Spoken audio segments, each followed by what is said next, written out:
Hello friends, it's Adam Stein, broker, owner, and coach here at Century 21 in Boca Raton, sunny South Florida. Wanted to share with you the most recent market data from April of 2022. So we've just gotten the data, we've compiled it, we've studied it, now we want to share it with you. And we're going to look at it as compared to March of 2022, so we can see that month over month trend.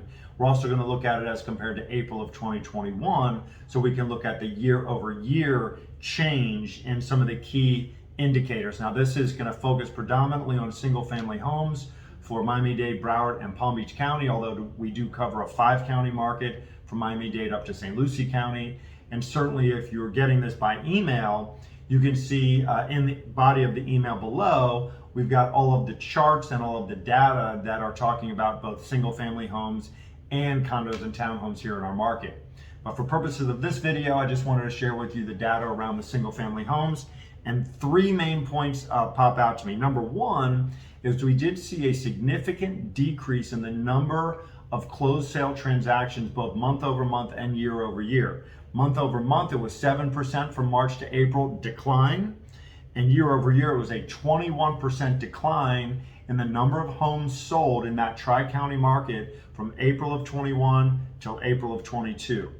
Now there's some factors there. Number one, April of 22 was an incredibly active month, right?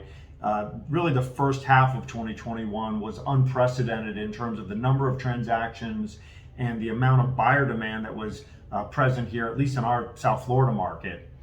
What is interesting to me is the decline in activity from March of 22 to April of 22. We usually see the market continuing to gain steam from March into April, May, June, and so forth, and we are definitely seeing things slow down.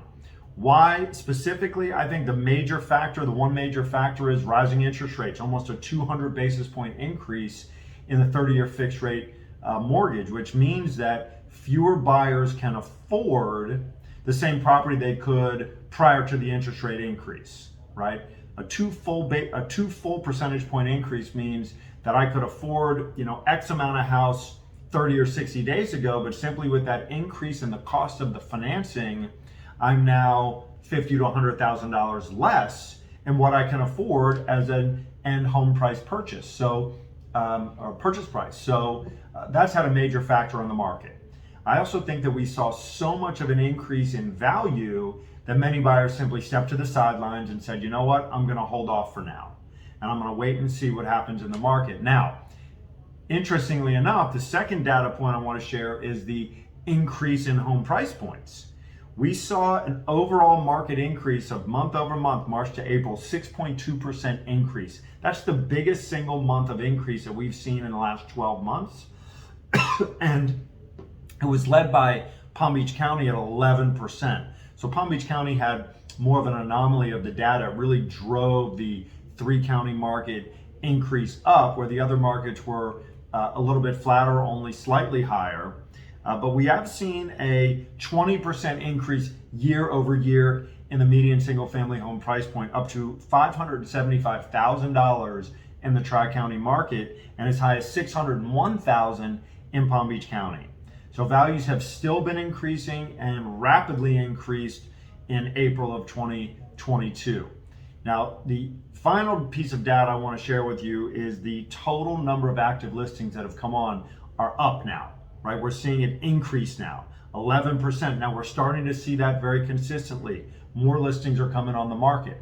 Fewer buyers are in the market because of the rising interest rates. And so what will naturally happen when the marketplace kind of catches up is that sellers are no longer going to be able to command these high prices and these incredibly favorable seller terms. We are going to start to see a normalizing of the market. We're seeing more inventory and properties staying on the market for longer, which means we're going to get back into a more healthy balance of supply and demand, where we want to be at around 4 months of supply. We've been previously at about a month to a month and a half of supply, which means if all properties were to come on the market and sell with no new listings, they would all sell in about a month and a half. A healthy balance is about 3 to 4 months. So ultimately, as real estate consumers of services, of real estate services, we want to see a healthy market. We want to see a balanced market. It's really more favorable for home buyers and sellers, believe it or not. I know many of you that own homes, you're very happy about where your value is today. The problem is that it makes it very hard for people in our marketplace to afford housing. And that then has all sorts of ripple effects through the economy that are not favorable. So we really do want to get back to a very healthy balance of supply and demand and an appropriate amount of supply in the market. What does this mean for you? Well, if you're contemplating selling your house, we are starting to see more competition, more listings come on, and houses stay on the market for longer. You really want to have a great strategy with a great agent who can not only help you price the property properly, right, but also create a great marketing plan and get your house in the best showing condition so that you can capture that highest price possible, shortest amount of time buyer that will close with the least amount of stress and headaches for you. If you're thinking about buying a property, right, certainly the opportunity as compared to renting is still favorable. I mean, rents in South Florida have gone up almost as much, if not more, than home values over that period of time. And so renting property right now in South Florida is a very difficult proposition. Of course, there's no value benefits, there's no economic benefits to renting other than the short-term flexibility nature of it, but no tax deductions, no ability to control a fixed price for the long term, et cetera, et cetera. So if you're contemplating selling your house, is now the right time to sell your house? It might be, and I'd encourage you to either reach out to me, and I'm happy to talk to you about it, or talk to your Century 21 Stein Posner professional. Is now the right time to buy? It might be, right? It really depends on what's happening for you in your life. I encourage you, take a look at this data. If you have any questions on it, if you want to get further clarity around this, I am personally more than happy to talk with any of you. Again, my name is Adam Stein. I am the broker, owner, and performance coach here at Century 21 in South Florida.